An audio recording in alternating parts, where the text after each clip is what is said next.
Let's talk about something most men are afraid to admit. They have no idea what it means to be a man anymore. Not because they're weak, not because they lack potential, but because the world keeps changing the definition, and every time they think they've figured it out, someone tells them they're wrong. Be strong, but not toxic. Be sensitive, but not weak. Be confident, but not arrogant. Be ambitious, but not selfish. Be a leader, but don't dominate. Be vulnerable, but don't complain. It's exhausting, it's confusing, and worst of all, it's designed to keep you stuck. Because here's the truth no one wants to say out loud. The modern world doesn't want you to know who you are. It wants you confused, compliant, and easy to control. And the result? Millions of men walking around performing masculinity instead of embodying it, wearing invisible costumes, playing roles they don't believe in, pretending to be strong while feeling hollow inside. But here's what I'm going to tell you today. Real masculinity has nothing to do with what the world tells you. It has everything to do with what you build inside yourself. This isn't about being the loudest, the toughest, or the most dominant. It's about knowing who you are, what you stand for, and having the courage to live it, even when the world tells you you're wrong. So if you're tired of performing, tired of pretending, and tired of wondering if you're doing this whole being a man thing right, this one's for you. Section 1. The illusion of performed masculinity. Here's the uncomfortable truth. Most men aren't living as themselves. They're performing a character they think the world wants to see. They walk a certain way, talk a certain way, dress a certain way, act a certain way, not because it's authentic, but because they believe it's what masculinity looks like. And the crazy part, most of them don't even realize they're doing it. Let me tell you about Marcus, 32 years old, software engineer, gym 4 times a week, drives a nice car, posts motivational quotes on Instagram. From the outside, he looked like he had it together, but when we talked, he admitted something that broke him. I don't know who I am when no one's watching. He'd spent so long building an image, the disciplined guy, the confident guy, the guy who has his life figured out, that he forgot to build an identity. And that's the trap of performed masculinity. It looks strong, it feels hollow, because performance requires an audience. And when you're alone, when the likes stop, when the validation fades, when no one's there to applaud, you're left staring at a version of yourself you don't even recognize. Think about it. How much of what you do is because you want to do it, versus because you think it's what a man should do? Do you hit the gym because it makes you feel powerful, or because you're afraid of looking weak? Do you avoid showing emotion because you genuinely don't feel it, or because you're terrified of being called soft? Do you chase success because it fulfills you, or because you need it to prove your worth? Here's the brutal truth. If you can't answer those questions honestly, you're not living, you're performing. And performance is exhausting. It requires constant energy, constant maintenance, constant fear that someone will see through the act. Real masculinity doesn't need an audience. It doesn't need approval. It doesn't need constant validation. It just is. A man who's truly grounded doesn't need to prove he's a man. He doesn't need to flex. He doesn't need to dominate every conversation. He doesn't need to remind everyone how strong, successful, or capable he is. He simply lives in alignment with who he is, and that speaks louder than any performance ever could. Section 2. The foundation. Knowing what you stand for. If you want to stop performing and start becoming, you need to answer one question. What do you actually stand for? Not what your parents taught you, not what society expects, not what gets you likes on social media. What do you believe in? Most men can't answer this, and that's why they drift. That's why they feel lost. That's why they keep looking outside themselves for direction. Because when you don't know what you stand for, you'll fall for anything. You'll bend to every opinion, you'll shift with every trend, you'll become whoever the loudest voice in the room tells you to be. And that's not strength, that's survival mode. Here are 3 questions that will change everything. 1. What would you defend, even if it cost you something? Your values aren't real until they're tested. If you say you value honesty, but lie when it's convenient, you don't value honesty. You value comfort. If you say you value loyalty but abandon people when it benefits you, you don't value loyalty, you value self-preservation.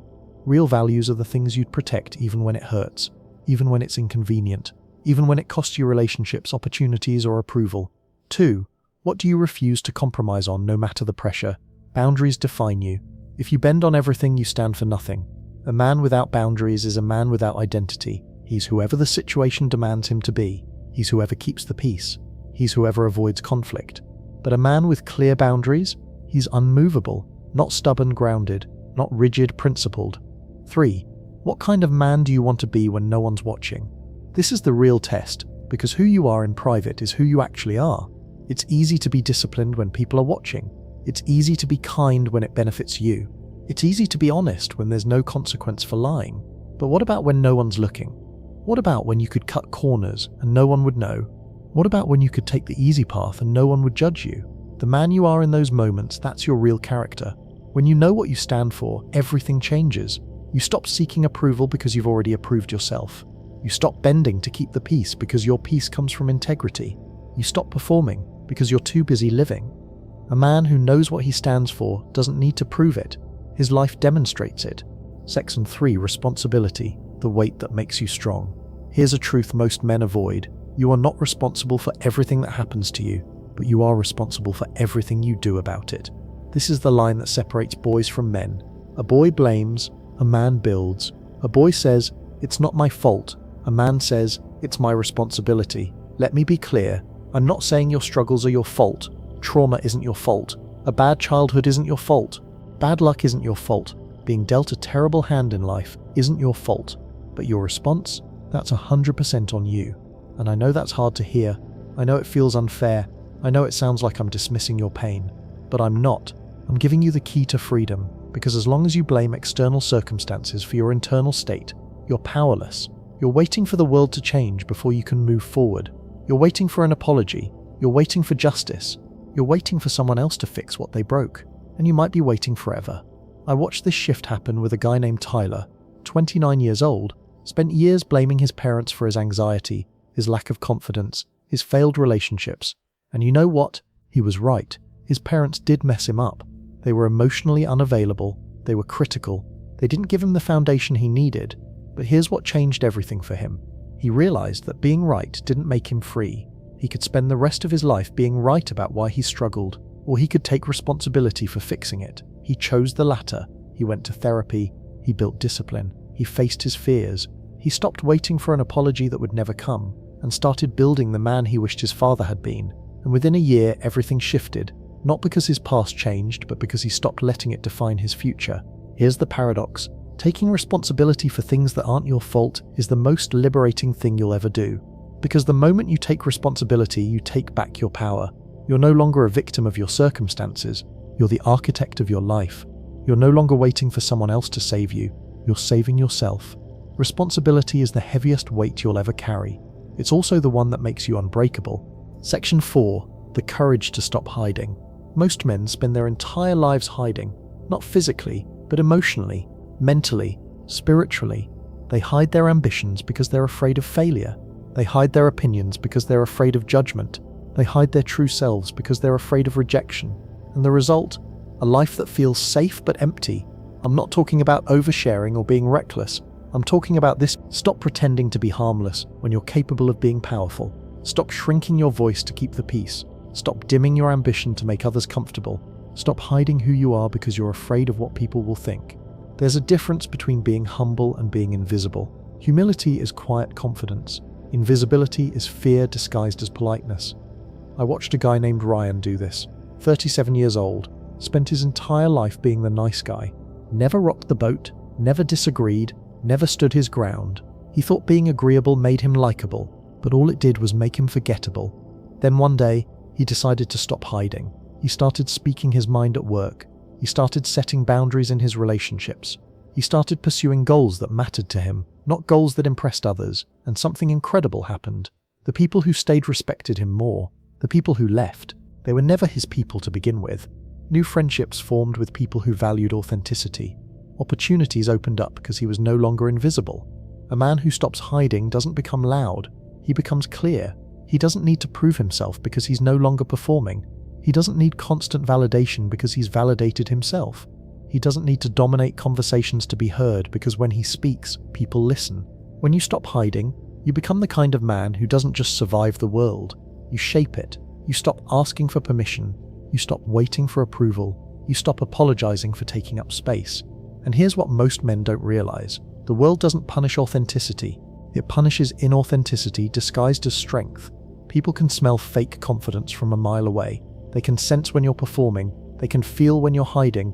But when you show up as yourself unapologetically, unfiltered, unafraid, people respect that, even if they disagree with you, even if they don't like you.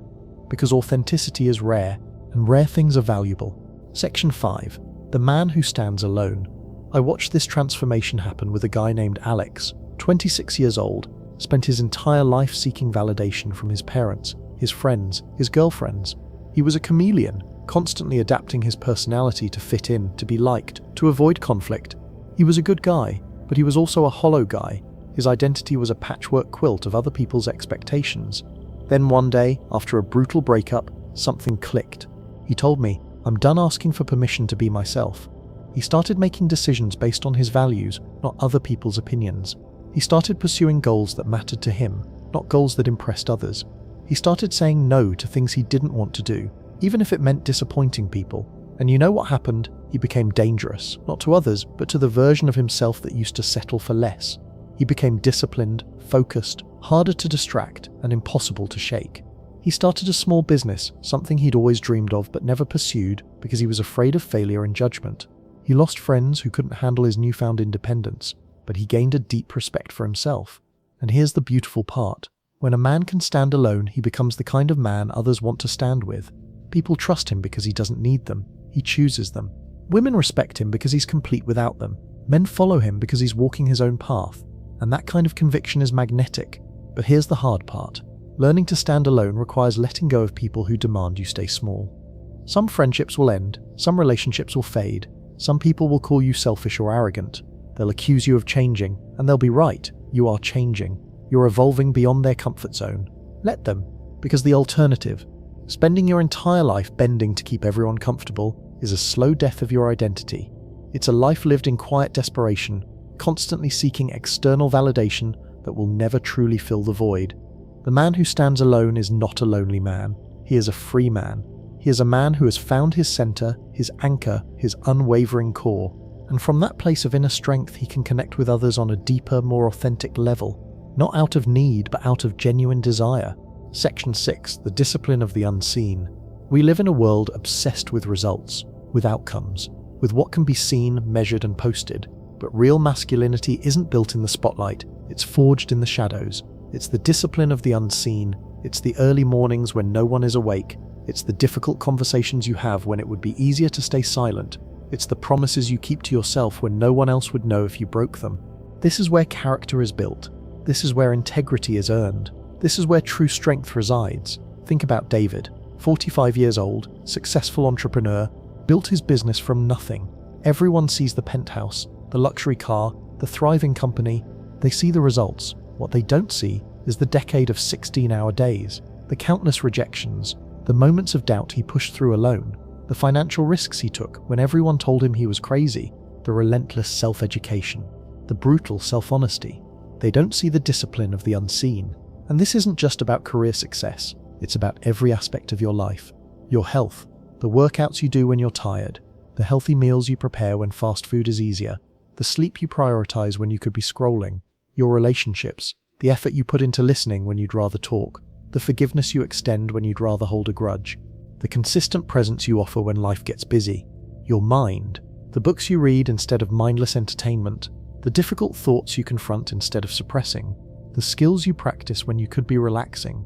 The discipline of the unseen is the commitment to do what is right, not what is easy, when no one is watching. It's the quiet, consistent effort that compounds over time, building an unshakable foundation within you. It's the secret weapon of every truly successful and grounded man. Because when you consistently show up for yourself in the unseen, you build an internal reservoir of confidence and self-respect that no external force can diminish. You know deep down that you are capable, resilient, and worthy because you've proven it to yourself day after day in the moments that truly matter. This discipline isn't glamorous. It won't get you likes or applause, but it will make you strong. It will make you reliable. It will make you the kind of man who can weather any storm because your strength comes from within, not from external validation. Section 7. The power of conscious creation. Many men feel like passengers in their own lives, reacting to circumstances, drifting from one thing to the next, waiting for something to happen to them. But real masculinity is about conscious creation. It's about taking the reins and actively shaping your reality. You are not just a consumer of life, you are a creator of it. This means moving from a reactive state to a proactive one. It means understanding that your thoughts, your words, and your actions are constantly building your future. Consider James. He spent years complaining about his job, his finances, his lack of purpose. He was stuck in a cycle of negativity, believing he was a victim of his circumstances. Then he discovered the concept of conscious creation. He started by asking himself, if I were truly creating my life, what would it look like? He didn't just wish for change, he started designing it. He consciously chose to focus on solutions instead of problems. He consciously chose to learn new skills instead of passively consuming entertainment. He consciously chose to build meaningful relationships instead of isolating himself. He consciously chose to define his purpose instead of waiting for it to find him. This isn't about manifesting things out of thin air. It's about aligning your internal world with your external actions. It's about understanding that you have agency, even in the face of adversity. Conscious creation is the deliberate act of building the life you want, one intentional choice at a time. It's about defining your vision. What does a truly fulfilling life look like for you? What kind of man do you want to be? What impact do you want to make? Taking ownership, recognizing that you are the primary force in your life. No one else is going to build your dream for you. Consistent action, small deliberate steps taken daily, aligned with your vision. It's not about grand gestures, it's about relentless consistency. Adapting and learning, life will throw curveballs. Conscious creation isn't about avoiding challenges, it's about consciously choosing how you respond to them, learning from them, and adjusting your course. When you embrace conscious creation, you move from being a leaf blown by the wind to a tree with deep roots, directing its own growth. You stop waiting for permission or opportunity and start building them. This is the ultimate expression of self-mastery, the ability to look at your life, identify what you want to change, and then deliberately, consciously, and consistently work to bring that change into existence. Section 8. The strength in vulnerability. True vulnerability, not weakness. For too long, men have been taught that vulnerability is weakness, that showing emotion, admitting fear, or asking for help is unmanly. This is a lie, and it's a dangerous one. True vulnerability is not weakness, it is courage. It's the courage to be seen, fully and authentically, even when it's uncomfortable. It's the courage to admit you don't have all the answers. It's the courage to feel your emotions instead of suppressing them. Let's be clear, I'm not talking about emotional dumping or complaining. That's not vulnerability, that's self-pity. True vulnerability is strategic and intentional. It's about connecting with others on a deeper level, building trust and fostering genuine intimacy. Consider Jake. He was the stoic type, never complained, never asked for help, always had it together. But beneath the surface, he was struggling with immense pressure and anxiety. His relationships felt superficial because he never let anyone truly in. One day, his business partner, a man he deeply respected, noticed Jake was off. Instead of brushing it off, Jake for the first time admitted he was overwhelmed. He confessed his fears about a looming project deadline and the financial strain it was causing. And what happened? His partner didn't see him as weak, he saw him as human. He offered support, shared his own past struggles, and together they strategized a solution. Their bond deepened significantly. Vulnerability, when used wisely, builds bridges. It allows others to see your humanity, to connect with your struggle, and to offer the support you might desperately need. It's the courage to say, I don't know, I'm struggling with this, I need help, I'm afraid, I love you. These are not statements of weakness, they are statements of profound strength. They require you to drop your guard, to shed the armor of performed masculinity, and to stand naked in your truth.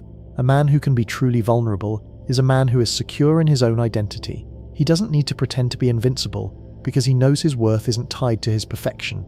He understands that true strength lies not in never falling, but in having the courage to get back up and admit when you need a hand. This kind of vulnerability is magnetic. It draws people to you. It fosters deeper connections in your friendships, your family, and your romantic relationships.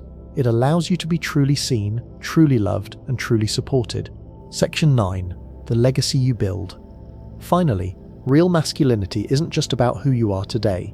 It's about the man you are becoming and the impact you leave behind. What kind of legacy are you building? This isn't about monuments or grand achievements. It's about the quiet ripple effect of your character, your values, and your actions.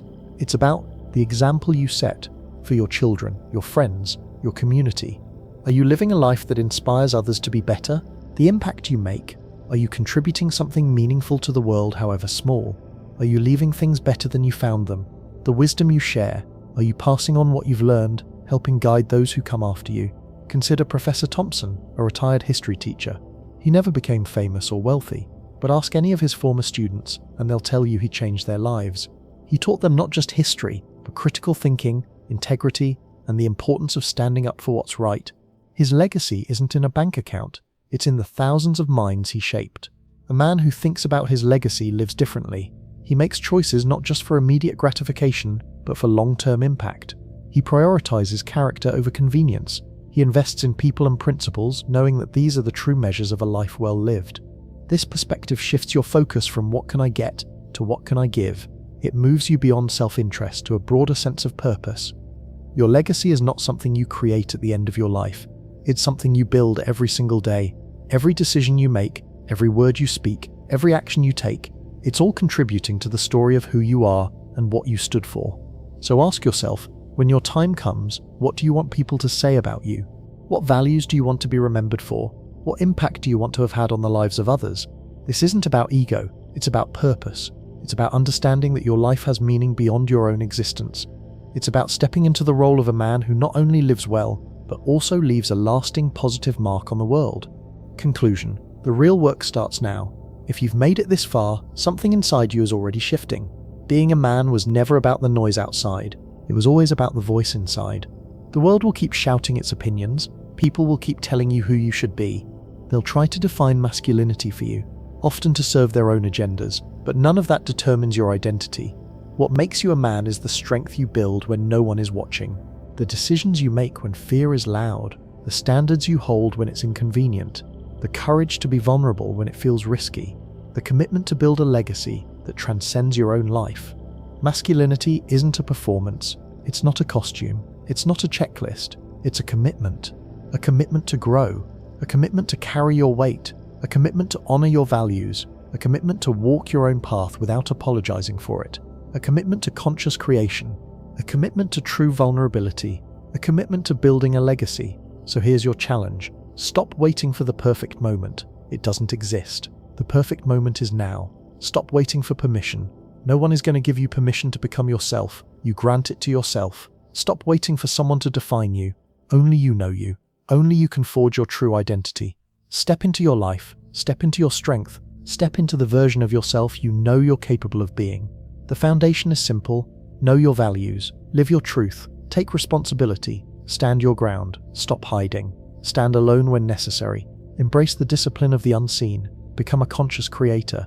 Practice true vulnerability. Build a meaningful legacy. Do that consistently, relentlessly, unapologetically, and you'll become the kind of man who doesn't just survive life. You'll become the kind of man who leads it. If this message hit something inside you, don't let it fade. Hit like if this spoke to the man you're becoming. Subscribe to Psycore if you want more content that cuts through the noise and hits you where it matters. We don't do surface level advice here. We go deep. We challenge you. We help you think. Drop a comment below. What part of this video hit you the hardest? What does real masculinity mean to you? And if you know a man who needs this message, share this video with him. This isn't just a video, it's a call to action. This is Psycore, where men come to think deeper, stand firmer, and rise higher. I'll see you in the next one.